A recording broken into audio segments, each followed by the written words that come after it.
rola do velho. Eita! Não foi, Matheus? Mas, rapaz, Menino, o que foi, Nath? esse velho chegou só com os pneus da Paraty. Sim, Soltou. Menino tirou a rolinha do pé da gaiola. sim. Pegou no meu cangote e pegaram lá na minha cabeça. Meteu a gaiola na sua cabeça. Ele foi, pegue. E o que é que ele fez com o Matheus? Meteu a rola na frente dele. Eita! Pegaram na minha cabeça.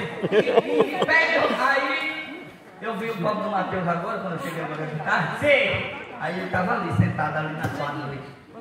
Aí disse, Matheus, eu acho que eu nem vou fazer o show dele, porque eu vou pegar todo dor de cabeça da gaiolada do velho. E ele falou o quê? E ele disse, eu que ainda estou sentindo o cheiro da rola dele até agora.